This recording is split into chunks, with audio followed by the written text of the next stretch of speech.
So sorry guys, due to some technical errors, the last lecture remained incomplete. So in last lecture we were talking about product cost, about pricing, how pricing is getting affected by various factors. First factor was product cost. So the cost of product helps so much to determine the price, because जितना cost होगा उतना तो minimum price रखना ही पड़ेगा, or else business will go in loss. So that's why product का cost calculate करके you will decide the minimum price, then adding the profit to it you will come to know about the price you should keep to earn profit.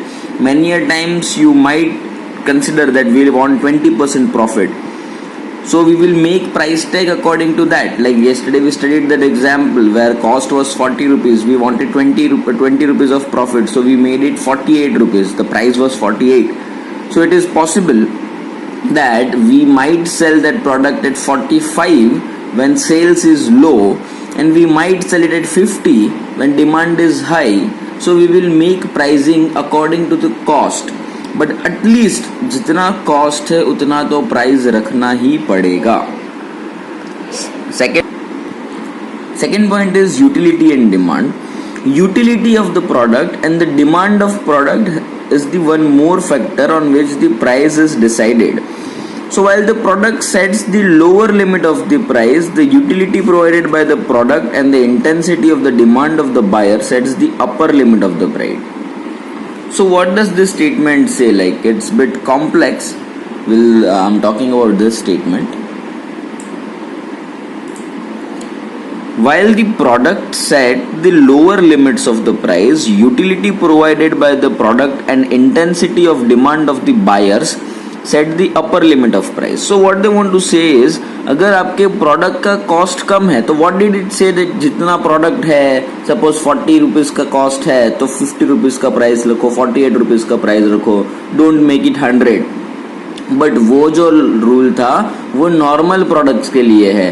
There are so many high end products in market जिसका production cost तो बहुत कम होता है but उसका sales price is terrific high.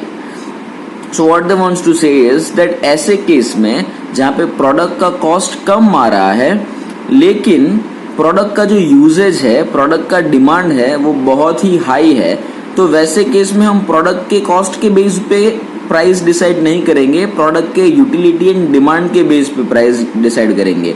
इसके लिए मेरे पास एग्जांपल है. It is an interesting example. I will show you that. Okay, so this is the example. Cost of iPhone 11 pro max. So ये ऐसा प्रोडक्ट है जो यूटिलिटी के बेस पे प्राइस डिसाइड हुआ है, डिमांड के बेस पे प्राइस डिसाइड हुआ है. एक्चुअली इसमें यूटिलिटी ज्यादा है. यूटिलिटी मीन्स प्रोडक्ट का जो यूजेज है, प्रोडक्ट का जो क्वालिटी है, प्रोडक्ट का जो इम्पोर्टेंस है, प्रोडक्ट के जो फीचर्स है, ये बहुत ही हाई एंड है, बहुत ही अच्छे है, बहुत ही अलग है.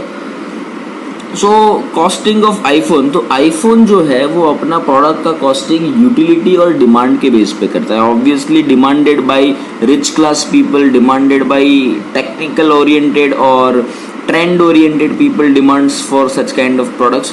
ये प्रोडक्ट का मार्केट वैल्यू कितना है, like you guys know it very well. जो those who are about iPhone, those who are iPhone freaks, they know it very well that अगर आईफोन 11 प्रो मैक्स की बात करें तो it is nearly starting at 1,20,000 rupees. Nearly, अगर आप 11 pro max की बात कर रहा हूँ, I am not talking about 11 pro. So if we talk about 11 pro max, it's nearly 1,20,000 rupees. This is the price, right. इतने में आता है ये फ़ोन, 1,20,000 रुपये में, and it goes till 1,70,000. So इतना प्राइस, like such an hefty price. So sometimes we feel that 1,20,000 rupees का जो प्राइस है तो ये फ़ोन भी इतना कॉस्टली है ना. नो, ये phone banana is not at all costly. Cost of iPhone 11 pro max is, I will give you, this is the price. Okay, हम लोग 1,20,000 रुपीज़ पे कर रहे हैं 11 प्रो मैक्स के. ये बनता कितने में है वो हम देखेंगे. सो कंसिडरिंग द कॉस्ट, ये कैमरा का सबसे महंगा पार्ट है, ये फ़ोन का सबसे महंगा पार्ट है उसका camera, which is of $73.50. So don't worry, ये मेरे फेक फिगर्स नहीं है. I took it from some of the very reputed places. जो it is nearly perfect. So $73.50 तो ये तब का प्राइस है when product was launched in the market. अब तो शायद कॉस्टिंग और भी कम हो गया होगा, बट हम लोग वही कॉस्ट पकड़ के चलते हैं. सो दैट कैमरा कॉस्ट $73, $73.50, मतलब 5145 का कैमरा है. If we talk about retina display, जो उसका डिस्प्ले है, डिस्प्ले का कॉस्ट है 4655. एंड जो A13 जो बायोनिक चिप जो प्रोसेसर यूज होता है आईफोन 11 प्रो मैक्स में, वो प्रोसेसर का कॉस्ट है 4480 rupees. And if we talk about पूरा हैंडसेट, बाकी के जो पार्ट्स है उसके अंदर रैम भी आ गया एंड पूरे आईफोन का बॉडी भी आ गया. तो लाइक ये तीन के अलावा पूरे फोन के अंदर जितनी भी चीजें हैं पूरा 20,720 रुपीज में आ जाता है. इसका मतलब ये फोन का total production cost, I am talking about total production cost, ये फोन का टोटल प्रोडक्शन कॉस्ट सारा मिला के होता है 35,000 से भी कम. और 35,000 तो इस बार हो रहा है बिकॉज आईफोन 11 ने कुछ नए स्टैंडर्ड सेट करे हैं इसलिए. बट ये 35,000 का phone they are selling it at 1,35,000 ऐसे बोल सकते हैं. बिकॉज ये जो रैम की बात कर रहे हैं, the RAM which is considered in this 20,720, वो रैम की बात कर रहे हैं हम लोग हाई एंड 512, जो 512 GB का जो इंटरनल कैपेसिटी है जिस फोन का, उसकी बात कर रहे हैं, जिसके अंदर 6 GB तक का 8 GB तक का रैम आ रहा है. So what I am saying over here is that 35,000 की जो प्रोडक्शन कॉस्ट है पूरे मोबाइल की, ये पूरा मोबाइल 35,000 में मैन्युफैक्चर हो जाता है, तो फिर इसका प्राइस 40,000, 45,000, 50,000 रखना चाहिए था ना. दे कैप्ट इट 1,35,000, 1 लाख रुपए ज्यादा एक फोन का. It is because of its utility, it's demand. इसका जो यूजेज है ऐसा किसी और फोन का नहीं, इसका जो डिस्प्ले है ऐसा किसी और का नहीं, ऐसा इसका कैमरा, जिसका प्रोसेसर, इसका speed, it's unmatchable bye anyone else. That's why उसने अपना प्रोडक्ट का प्राइस इतना हाई रखा है, जबकि उतना तो इसका कॉस्ट भी नहीं है. आई don't know like weather you know about other iPhones और नॉट. आईफोन 11 प्रो मैक्स को छोड़ दे तो if I talk about iPhone x तक के, वेदर आईफोन 4, 5, 6, 7, 8 और एक्स, ये सारे फोन सिर्फ 1,500 रुपये में मैन्युफैक्चर होते हैं. टोटल फोन का production cost was 1,500 till iPhone 7. IPhone 8 के बाद वो प्रोडक्शन कॉस्ट हो गया 2,500. और आईफोन एक्स का कॉस्ट है, मैन्युफैक्चरिंग कॉस्ट है 4,000 रुपीज. तो 4,000 का फोन भी 1 लाख में, 1,10,000 में बिक रहा था. जो 1,500 रुपये में आईफोन 6s बना, वो जब लॉन्च हुआ तब at that time that price was around 60,000 rupees 16 GB phone का. सो यू सी लाइक 4,000 का फोन 1,10,000 में या 1,500 का फोन 60,000 में सेल हो रहा है, तो क्या वैल्यू होगा वो, क्या यूटिलिटी होगा वो प्रोडक्ट का. So that's what it says that utility of product plays an important role. ये यूटिलिटी एंड डिमांड का पॉइंट लिख लीजिए, write this point, utility and demand, write the example. Cost of iPhone is 35,000, but they have kept the pricing as 1,35,000. That means it is because of its utility and demand. So इसका मतलब क्या है कि हम लोग यहाँ पे जज करेगा, आईफोन विल डिसाइड कि कंज्यूमर ये चीज के लिए कितना प्राइस पे करने तैयार हो सकता है. उसको लगेगा कि नहीं ये प्रोडक्ट तो इतना अच्छा है दैट ये जो पैसे वाले लोग हैं वो आराम से 1.5 लाख रुपए तक पे कर सकते हैं, तो रखो इसका प्राइस ज्यादा. बिकॉज एक तो क्वालिटी प्रोडक्ट है, स्टैंडर्ड प्रोडक्ट है, लोगों से अलग बनाया है और मार्केट वैल्यू, ब्रांड वैल्यू भी इतना ज़्यादा है, तो हम लोगों को आराम से 1,35,000 मिलेगा. अगर यही सेम प्रोडक्ट ओप्पो वीवो वाला बंदा ऐसा ही डिज़ाइन का सेम ऐसा ही प्रोडक्ट लॉन्च करता तो कोई 1,35,000 नहीं देता, बट एप्पल को देगा बिकॉज उसका ब्रांड वैल्यू भी है. तो वो तो यूटिलिटी. अभी बात कर रहे डिमांड की. तो the price of the product is affected by the elasticity of the demand of product. The demand is said to be elastic if the relatively small change in the price results in large change in the quantity demanded. Yeah, you learned price elasticity. Price elasticity of demand में क्या था, like जरा सा change होएगा price के अंदर, then demand में बहुत ज्यादा चेंज होएगा. So that is price elasticity. So demand के ऊपर भी प्राइस डिसाइडेड होता है. Here numerically the price elasticity is greater than 1. यहाँ पे price elasticity greater than 1 है. इसका मतलब demand is inelastic. In the case of inelastic demand, the total revenue increases when the price is increased and goes down when the price is decreased. तो क्या बोलना चाह रहे हैं? What do you have studied that chapter, price elasticity of demand? So price elasticity क्या है? If the price elasticity के अंदर एक point है जहाँ पे price elasticity is greater than 1, where price elasticity is greater than 1, it means that यहाँ पे positive relation है. Here we have positive relationship between the price and demand of the product. Inverse नहीं, positive. If the price of product will increase, the demand of product will increase. If the price of product will decrease, demand of product will decrease. When iPhone 6 was launched, it was of 60,000, demand बहुत high था. Right now it is getting sold at 25-30,000 rupees, demand बहुत कम है. iPhone 4S was of 45-50,000, अभी वो 6-7 हज़ार में बिक रहा था. डिमांड जरा भी नहीं, जीरो डिमांड, कोई सेल ही नहीं हुआ प्रोडक्ट, कंपनी ने बंद कर दिया मैन्युफैक्चर करना. सो यहाँ पे यूटिलिटी एंड डिमांड के पॉइंट में price elasticity 1, it is more than 1. इसका मतलब कि अगर रेट बढ़ेगा तो डिमांड बढ़ेगा, रेट कम होगा तो डिमांड कम होगा. सो आपके प्रोडक्ट का प्राइस जितना ज्यादा, आपके प्रोडक्ट का डिमांड उतना ही ज्यादा, बिकॉज आपका प्रोडक्ट उतना ही अलग है, उतना ही अच्छा है. So in the demand of product, if the demand of product is inelastic, the firm is in the better position to fix higher price. अगर आपके प्रोडक्ट का डिमांड inelastic है, आप ज्यादा प्राइस रख सकते हो. See Apple is keeping it. 1 lakh का फोन रखा, उसके बाद डायरेक्ट 1,40,000 50,000 का फोन लेके आ गया, and people are buying it yet. उनको मालूम है कि हम लोग अगर नेक्स्ट टाइम आईफोन 12 लेके आएंगे और 2 लाख में बेचेंगे तो भी लोग बाएंगे, तो भी लोग आएंगे अपने पास बाय करने के लिए. I hope you guys are writing the points. Number 3 is extent of the competition in the market. मेरे ये जैसे ही पॉइंट डिस्प्ले हो आप सीधा पॉइंट नोट डाउन करते जाइएगा. Extent of competition in the market, between the lower limit and the upper limit, where would be the price settle down? Okay, so yeah, I am continuing my lecture now in Hindi and English both, because some of the students sent me the message that don't go in total English, please use some Hindi also. So that's why I changed my explanation way also. So now in Hindi also, if you are not able to understand, you need to concentrate more guys. Extent of the competition in market. So जो competition होता है market का, that is also one of the factor which decides the price. Like because if you are competing with someone, आपको price उनकी competition में रखना होगा. If they are keeping, suppose I said you, for example, one t-shirt is sold at 1500 in the market. एक brand है, अच्छा brand है, reputed brand है, फॉर एग्जाम्पल लीवाइज है, या let's take a competition of Being Human and Spiker itself, और Being Human and Wrangler itself.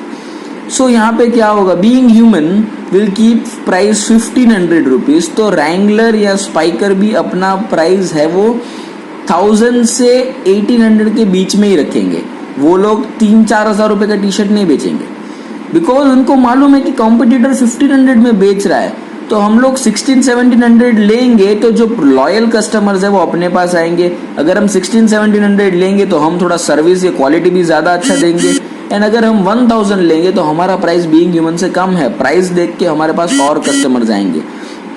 So near price range में होता है. अगर बीइंग ह्यूमन 1500 में बेच रहा है तो स्पाइकर रैंगलर 500 में नहीं बेच सकते, क्योंकि वरना क्वालिटी पे क्वेश्चन अराइज होंगे, एंड 3000-4000 में भी नहीं बेच सकते, वरना लोग आएंगे ही नहीं, because Being Human is also reputed brand. So ऐसा प्राइसिंग होना चाहिए जो कंपटीटर के नजदीक का हो, कंपटीशन का हो. So between the lower limit and upper limit कौन सा प्राइस रखना, लोअर रखना या अपर रखना, वो कंपटीशन पे डिपेंड करता है. अगर मार्केट में कंपटीशन कम है, डिग्री ऑफ कंपटीशन, तो प्राइस ज्यादा होगा. कंपटीशन कम है तो प्राइस ज्यादा होगा, बिकॉज तो हमारे पास मोनोपोली काइंड ऑफ सिचुएशन है.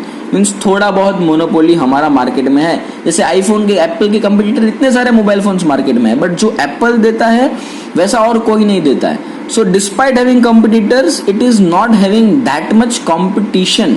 कंपटीटर है लेकिन उतना कंपटीशन नहीं है उसकी रेंज की प्रोडक्ट में. लोअर रेंज की प्रोडक्ट में ज्यादा कंपटीशन है, इसलिए आईफोन इतना ज्यादा प्राइस राइज रखता है. सेम वे लीवाइस जैसी ब्रांड है, लुई विटॉन है, लुई फिलिप है, this people are keeping high prices. J Hampstead है, this people are charging very high prices because competition तो मार्केट में है, बट उनकी ब्रांड जैसा, उनकी क्वालिटी जैसा, उनके सर्विस जैसा सर्विस किसी का नहीं है. सो उनके पास थोड़ा मोनोपोली है, थोड़ा कस्टमर अट्रैक्शन है as compare to other brands. So दूसरी ब्रांड्स की कंपैरिजन में उनका प्राइस थोड़ा हाई है. UCB and if you are talking about UCB, तो यूसीबी और लीवाइस का प्राइस स्पाइकर, रैंगलर या बीइंग ह्यूमन के एवरेज प्राइस से ज्यादा है इन लोगों का price, because of the level of competition they have. So degree of competition affects the pricing. अगर आपके अंदर, आपकी मार्केट में कंपटीशन बहुत ज्यादा है तो प्राइसिंग थोड़ा डिफरेंशिएटेड होगा, प्राइसिंग कम होगा. अगर कंपटीशन कम है तो प्राइस ज्यादा होगा. So actually what they want to say, competition के हिसाब से प्राइस डिसाइड होगा. जितना कंपटीशन उस हिसाब से प्राइसिंग होगा. Higher the competition, lesser degree of price, lesser degree of competition, higher will be the price. So do note down the example. Competition between Wrangler, Levi's, Being Human and UCB. So what we studied till now is cost of product, utility and demand, extent of competition in the market. The fourth point is government and legal regulation. Okay, government and legal regulation also plays role in deciding price. How? Because many times, you know, the thing is that we being the seller, हम seller के point of view से देखें तो many a times we keep price very high of some things of necessity. जो रोजमर्रा की चीजें, जो जीवन जरूरियात की चीजें, जो रेगुलर चीजें जो हमें चाहिए, फूड ग्रेन्स है, नॉर्मल क्लोथिंग है, पानी है, तेल है, etcetera, whatever it is which is of regular necessity, उसके प्राइजेस हम बीइंग अ सेलर बहुत ज्यादा चार्ज कर देंगे, जिसकी वजह से मिडिल क्लास या पुअर क्लास पीपल के साथ we will make a biasness, we will make unfair to them. और इसकी वजह से they won't be able to buy the things as per their need and उनके राइट्स वायोलेट हो जाएंगे, उनके एक्सपेंडिचर्स बढ़ जाएंगे and they won't be able to survive. ऐसा अनफेयर प्रैक्टिस ना हो, ऐसा किसी के साथ बायस या प्रिजुडिस ना हो, इसके लिए गवर्नमेंट बीच में आएगा कि बॉस आपका जो मैन्युफैक्चरिंग चीजें हैं, आप जो चीजें सेल कर रहे हो, those are things of the regular necessities, regular needs की चीजें हैं. तो हम बोल रहे हैं आपको कि आप प्राइस रखो, बट हम आपको सीलिंग लिमिट देंगे, मीन्स हम आपको मैक्सिमम लिमिट देंगे जिसके ऊपर आपका प्राइस नहीं जा सकता. For example you talk about rice, या लग्जूरियस प्रोडक्ट्स आते हैं राइस में भी, कि कुछ लोग ऐसे फॉरेन से इंपोर्ट करते हैं तो वो आता है 200 रुपये किलो, 150 रुपये किलो, बट नॉर्मल प्रैक्टिस के अंदर राइस इज ऑफ 70 रुपीज के जी.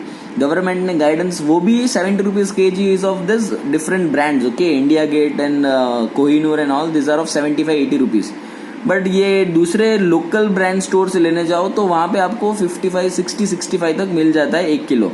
गवर्नमेंट ने बोला हुआ है कि 80 रुपए किलो या 90 रुपए किलो से ज्यादा आप राइस का रेट नहीं रख सकते.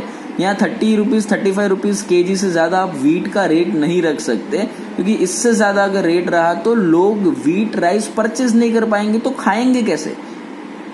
सो जहां पे ऐसा लगता है कि प्राइस वायोलेट हो रहा है, किसी का राइट वायोलेट हो रहा है, किसी के साथ अनफेयर हो रहा है, वहां पे गवर्नमेंट बीच में आएगा और बोलेगा कि नहीं, इससे ज्यादा नहीं, इतना मैक्सिमम है, इतना प्राइस रखो, इससे ज्यादा किया तो हम स्ट्रिक्ट एक्शंस लेंगे, आपका बिजनेस भी बंद करवा सकते हैं, या फिर बहुत ज्यादा हाई प्राइस चार्ज करने की वजह से आपके पास से कॉम्पनसेशन भी ले सकते हैं.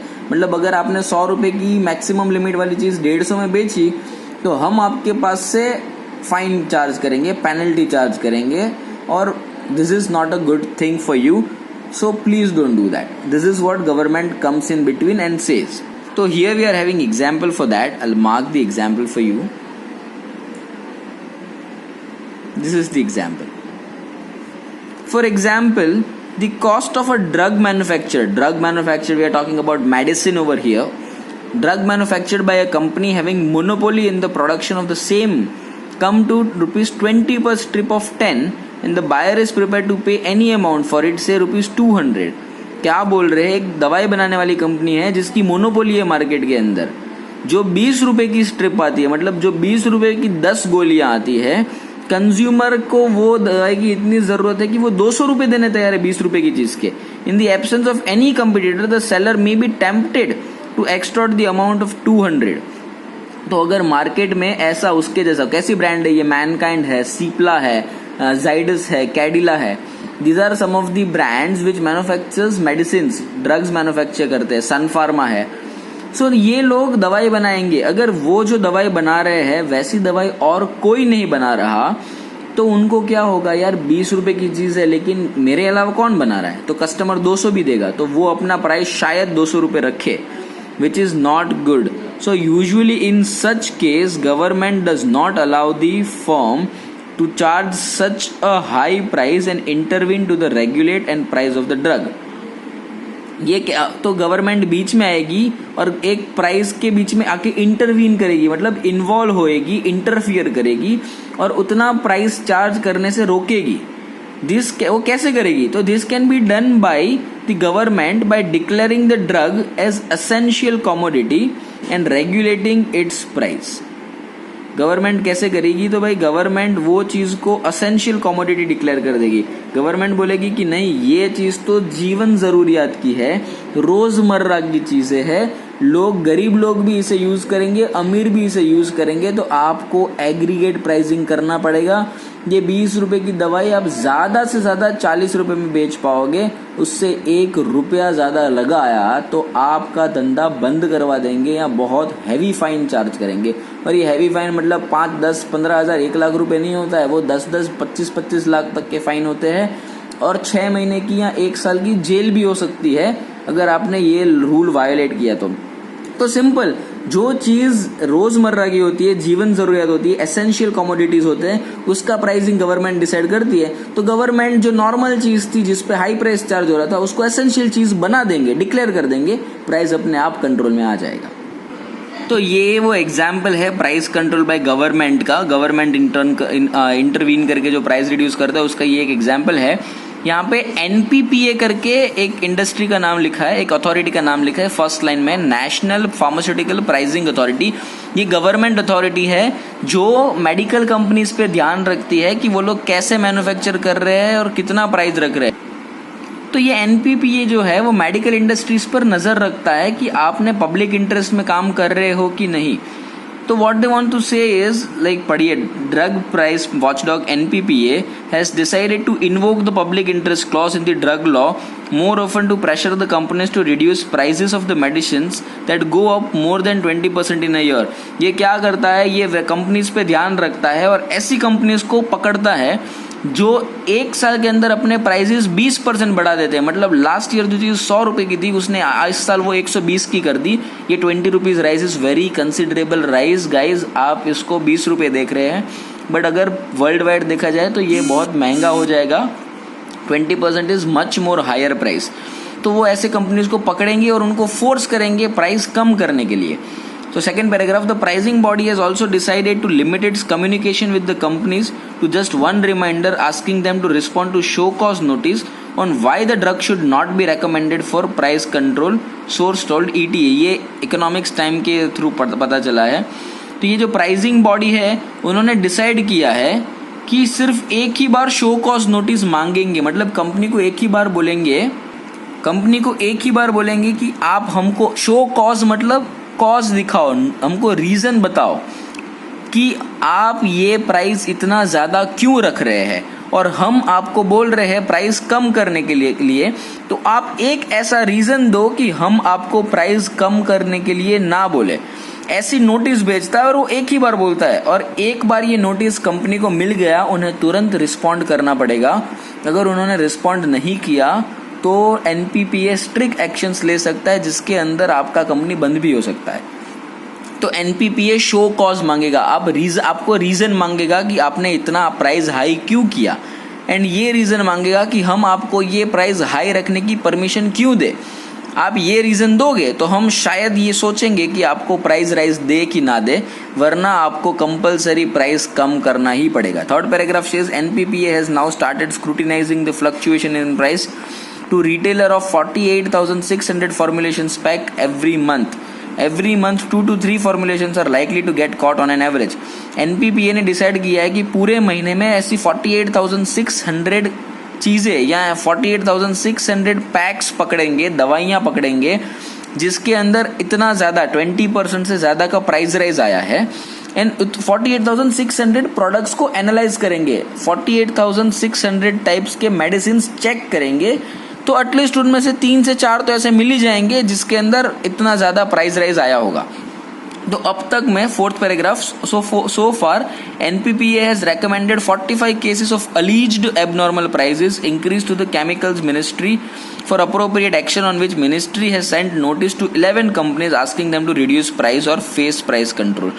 अब तक में NPPA ने ऐसे 45 केसेस पकड़े हैं जहाँ पे एबनॉर्मल प्राइसेस है, लाइक 100 रुपए की चीज़ 150-200 रुपए में बिक रही है. ऐसी 45 ब्रांड्स या 45 दवाइयाँ या 45 कंपनीज को पकड़ा है, जिसके बारे में उन्होंने केमिकल मिनिस्ट्री को, जैसे फॉरेन मिनिस्ट्री होता है, डिफेंस मिनिस्ट्री होता है, फिनेंस मिनिस्ट्री होता है, वैसे केमिकल मिनिस्ट्री होता है, मिनिस्टर्स बैठते हैं जहाँ पे केमिकल्स के, उनको इन्फॉर्म किया कि सर ये लोग ने इतना ज़्यादा प्राइस रखा है, आप एक्शन लो. और आउट ऑफ 45 11 कंपनियों को मिनिस्ट्री ने नोटिस भेजा है प्राइस कम करने के लिए. सो दिस इज द थिंग. ये एग्जाम्पल था आपका गवर्नमेंट इंटरवेंशन या रेगुलेशन का. Fifth point is pricing objective. तो ये प्राइस रखने का कुछ ऑब्जेक्टिव होगा उसके पीछे, तो आपका जो ऑब्जेक्टिव है उसके बेस पे भी प्राइस डिसाइड होगा. कि तो क्या होता है ऑब्जेक्टिव? यूजुअली बिजनेस का ऑब्जेक्टिव होता है प्रॉफिट का. जो बंदा सिर्फ प्रॉफिट कमाना चाहता है वो बंदा अपना प्राइस हाई रखेगा टू अर्न मोर प्रॉफिट. किसी का ऑब्जेक्टिव होता है कस्टमर सर्विस देना या फिर कस्टमर के लिए लॉयल रहना, ऐसे लोग प्राइस रखेंगे मीडियम या लो.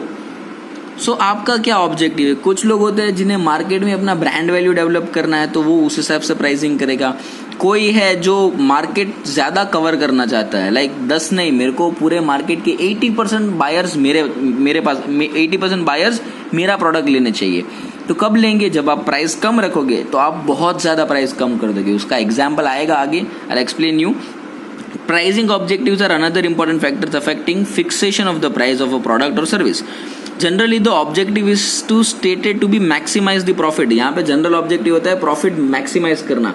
कहीं कहीं जगह पे ऐसा होता है, कोई बंदा ऐसे सोचता है कि 10 रुपए की 10 चीज़ें बेचूँ तो मिलेंगे 100 रुपये, उसकी जगह में मेरा प्राइस 50 रुपये कर देता हूँ, तो 10 की जगह सिर्फ 2 यूनिट्स बेचूंगा ना, 100 रुपये कमा लूँगा.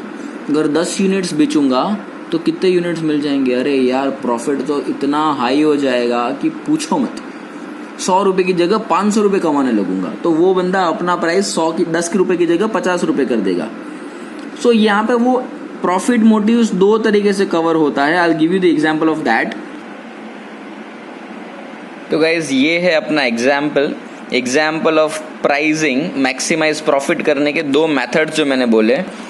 एक मेथड ये है जहाँ पे प्रोडक्ट का प्राइस पहले 10 रुपये था, उसके बाद वो बंदे ने, जब 10 रुपये था तब उसके पास 10 कस्टमर्स थे, 10 10 100, तो वो 100 रुपये कमाता था.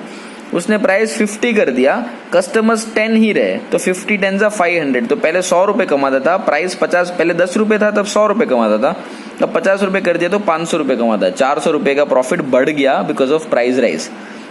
तो ये उसने प्रॉफिट मोटिव से किया. यहाँ पे प्रॉफिट कमाने के लिए उसने प्राइस बढ़ा दिया तो प्रॉफिट भी बढ़ गया. दूसरा टेक्निक है जहाँ पे पहले प्राइस 50 रुपीज़ था, बंदे ने प्राइस 20 रुपीज़ कर दिया. उससे क्या हुआ, पहले 50 रुपये में उसके पास सिर्फ 10 लोग परचेस करने आते थे, तो 500 का सेल होता था उसका. अब उसने प्राइस 20 रुपीज़ कर दिया, तो अब 10 की जगह 50 जने आने लगे उसके पास लेने के लिए, तो अब वो 1000 रुपये कमा रहा है, मतलब 500 रुपये का प्रॉफिट बढ़ा दिया. तो एक है जहाँ पे प्राइस बढ़ा के उसने प्रॉफिट कमाया, एक है जहाँ पे प्राइस घटा के उसने प्रॉफिट कमाया. लेकिन ये दोनों अलग अलग सिचुएशंस में अप्लाई होते हैं. ये मेथड 1 तब अप्लाई होता है जब आपके कस्टमर प्राइस इनसेंसिटिव होते हैं, उनके प्राइस से कोई फर्क नहीं पड़ता. ये यूजुअली ये हैबिचुएट चीज़ें होती है ना, सिगरेट है या फिर लिकर है या फिर सम काइंड ऑफ फूड और स्नैक्स यू आर ईटिंग, तो आप ऐसी दवाइयाँ हैं, यहाँ पे ये प्राइसिंग फॉलो होता है मेथड 1. क्योंकि ये चीज़ ऐसी है कि यहाँ पे कितना भी प्राइस बढ़ाओ लोग परचेस करने आएंगे ही आएंगे. सो यहाँ पे प्राइस बढ़ा के प्रॉफिट कमाते हैं। ये ऐसी चीज़ है जिसके मार्केट में सब्सटीट्यूट अवेलेबल है, तो हम प्राइस ज़्यादा रखेंगे तो वो लोग कहीं और चले जाएंगे, हम कम करेंगे प्राइस तो वो लोग हमारे पास आके हमें प्रॉफिट ज़्यादा देंगे। सो ये रेगुलर नेसेसिटीज़ की चीज़ के लिए मेथड 2 है। मेथड 2 के नीचे लिख लेना, this is for normal products और रेगुलर नेसेसिटी प्रोडक्ट, और इसके लिए नीचे लिख देना for things which we are habituate, for example cigarette, liquor, medicine. So ये है आपका एग्जाम्पल, उसको पॉज करके एक बार लिख लीजिए आप ये एग्जाम्पल पॉइंट के नीचे, प्राइसिंग ऑब्जेक्टिव के नीचे। So hope you paused it and you wrote this. So pricing objective is like, ये आपका ऑब्जेक्टिव क्या है उससे आपका प्राइस डिसाइड होगा। तो let's move on further. Difference in the maximizing profit in the short run and in long run. अगर आपको शॉर्ट रन में प्रॉफिट कमाना है तो आप मेथड 1 फॉलो कर सकते हैं, तो वहाँ पे ये भी लिख दीजिए नीचे, मेथड 1 के नीचे to earn profit in short run, और मेथड 2 के नीचे लिखिए to earn profit in long run. तो अगर आपको शॉर्ट टर्म में प्रॉफिट कमाना है तो आप मैक्सिमम प्राइस चार्ज करेंगे आपके प्रोडक्ट के लिए, बट अगर आपको लॉन्ग रन में प्रॉफिट कमाना है, लंबे सालों तक प्रॉफिट कमाना है, लॉन्ग रन मतलब आपको 25-30 साल तक प्रॉफिट कमाना है, तो आप प्राइस कम रखेंगे कंपैरेटिवली। अगर आपको छोटे टाइम में ज़्यादा पैसा कमाना है तो आप प्राइस ज़्यादा रखेंगे। समझ में आ रहा है? If you want to earn profit in short run, फटफट आपको 5 साल में पैसे कमा लेने हैं तो आप प्रोडक्ट का प्राइस ज़्यादा रखो। आपको 20 साल तक प्रॉफिट कमाना है तो आप प्राइस कम रखो। इससे क्या होगा, आप प्राइस कम रखोगे उतने ज़्यादा लोग आपके पास आते जाएंगे, प्रॉफिट बढ़ता जाएगा। ये जो मेथड 1 होता है ना, उसमें तो क्या है कि आज सपोज एक बंदा है वो क्रोसिन बना रहा है, तो क्रोसिन सपोज मार्केट में एक ही है जो क्रोसिन बना रहा है, एक ही मैन्युफैक्चरर क्रोसिन बना रहा है, तो शायद आप 10 रुपये की जगह 50 रुपये भी दोगे। लेकिन 5-7 साल बाद एक फैक्ट्री नहीं 4-5 फैक्ट्री हो जाएगी, तब तो आप इसको छोड़ के दूसरे के पास चले जाओगे, तो पहली कंपनी जो क्रोसिन बना रही थी उसका सेल कम हो जाएगा। तो उसने जो 5 साल में पैसे बना लिए उतना ही उसका प्रॉफिट होगा, 5 साल बाद तो वापस कंपटीटर आ जाएंगे तो प्रॉफिट कम हो जाएगा। बट मेथड 2 में ऐसा नहीं होगा। मेथड 2 में आपने प्राइस अगर कम रखा होएगा, आपने 50 रुपये का प्रोडक्ट 20 में बेचना चालू कर दिया, तो लोग आपके पास ही आएंगे, भले मार्केट में कितने भी कंपटीटर्स आ जाए, क्योंकि वहाँ पर लॉयल्टी डेवलप होगा। सो प्रॉफिट मैक्सिमाइजेशन एक ही नहीं होता है, प्रॉफिट मैक्सिमाइजेशन के अलावा भी ऑब्जेक्टिव्स हो सकते हैं, जिसे यूजुअली वेल्थ मैक्सिमाइजेशन बोलते हैं, मार्केट शेयर मैक्सिमाइजेशन बोलते हैं। तो यहाँ पे दूसरे रीजंस दिए, apart from profit maximization the pricing objective of the firm are.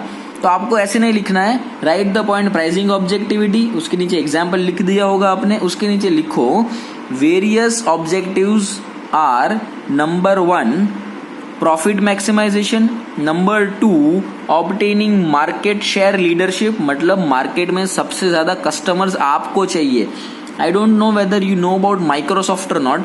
Microsoft के अंदर बिल गेट्स ने जब माइक्रोसॉफ्ट चालू किया तब उसका एक ही स्टेटमेंट था, that I want Microsoft on every dam PC in the world. दुनिया के हर एक पीसी के ऊपर माइक्रोसॉफ्ट होना चाहिए। तो एप्पल के अलावा सारे पीसीस के ऊपर विंडोज लगता है जो माइक्रोसॉफ्ट का है, सब में MS ऑफिस ही यूज होता है, इनफैक्ट एप्पल में भी MS ऑफिस यूज होता है। So what I want to say is दुनिया के 80-90% पीसीस के अंदर माइक्रोसॉफ्ट ही है, तो इतना बड़ा शेयर है उसका दुनिया के अंदर, तो आपको मार्केट लीडरशिप चाहिए। तो ये है, if a firm objective is to obtain large share of market, 100 customer में से आपको 80 कस्टमर्स आपके पास आने चाहिए, तो आपको प्राइस कम रखना पड़ेगा, product at lower level, so that greater number of people are attracted to purchase the product. अगर आपको ज़्यादा लोग चाहिए आपका प्रोडक्ट परचेज करने के लिए तो प्राइस कम रखना चाहिए। दूसरा है surviving in competitive market. If a firm is facing difficulty in surviving in the market competition because of intense competition और introduction of more efficient substitute by a competitor, it may resort to low price. अगर आपके पास कोई market में तगड़ा competitor है या आप market में अच्छे से सेल नहीं कर पा रहे हो, तो you should keep your prices low, क्योंकि तो ही लोग आपके पास आएंगे, वरना किसी अच्छे सब्स्टिट्यूट के पास चले जाएंगे। So if you are having competitive market then you should keep prices low. Attaining product quality, this is third point. सारे पॉइंट्स लिख रहे हो, यहाँ पे थर्ड पॉइंट है बट हमारे लिए फोर्थ है, क्योंकि ये 3 ABC के अलावा फोर्थ पॉइंट मैंने बोला प्रॉफिट मैक्सिमाइजेशन। सो ये 3 पॉइंट लिखने हैं और फोर्थ पॉइंट भी लिखना है प्रॉफिट मैक्सिमाइजेशन। अगर अभी थर्ड पॉइंट है अटेनिंग प्रोडक्ट क्वालिटी लीडरशिप। आपको प्रोडक्ट में क्वालिटी चाहिए, आपको क्वालिटी लीडर बनना है, लोग आपको आपकी क्वालिटी की वजह से जानने चाहिए। आपका ये है कि अपना क्वालिटी सबसे बेस्ट होना चाहिए मार्केट में, तो आप प्राइस ज़्यादा रखोगे, because quality is always costly. This is a tag line, quality is always costly. Qualitative product चाहिए, क्वालिटेटिव प्रोडक्ट देना है तो कॉस्ट भी ज़्यादा होगा, प्राइस भी ज़्यादा होगा। In this case normally high prices are charged to cover high quality and high cost of research and development. अभी अच्छा क्वालिटी देने के लिए रिसर्च एंड डेवलपमेंट करना पड़ेगा। एप्पल जैसे, एप्पल का R&D इज टेरिफिक, वो R&D की वजह से ही इतना प्राइस रख पा रहा है, उसका रिसर्च इतना अच्छा है, डेवलपमेंट इतना अच्छा है कि 35,000 का प्रोडक्ट 1,35,000 में बेच रहा है। सो अगर आप क्वालिटी प्रोडक्ट दे रहे हो तो आपको प्राइस हाई रखना चाहिए। तो यहाँ पे एग्जाम्पल फिर से ले लो एप्पल का। तो first was profit maximization, second was attaining more market share, third was competitive market and fourth is attaining product quality leadership. ये 4 पॉइंट लिखने हैं आपको, आई होप आपने लिख लिए होंगे। And sixth point, that is last point which affects the pricing of the product, is marketing methods used. आपने किस टाइप का मार्केटिंग यूज किया है, मार्केटिंग मेथड यूज किया है, that will help you decide the price. Price fixation process is also affected by other elements of marketing such as distribution system, quality of salesmen employed, quality and amount of advertising, sales promotion efforts, the type of packaging, product differentiation, credit facility and customer facility. For example, if a company provides free home delivery, it has some of the flexibility in fixing prices. अगर वो बंदा free home delivery दे रहा है तो वो थोड़ा बहुत अपनी मर्जी का प्राइस लगाएगा। मतलब फॉर एग्जांपल आपने किसी होटल से पनीर टिक्का ऑर्डर किया, तो एक होटल होगा जो 200 रुपये की पनीर टिक्का लेगा और 50 रुपये डिलीवरी चार्जेस लगाएगा, 250 में आपके घर पे जाके सब्जी दे आएगा।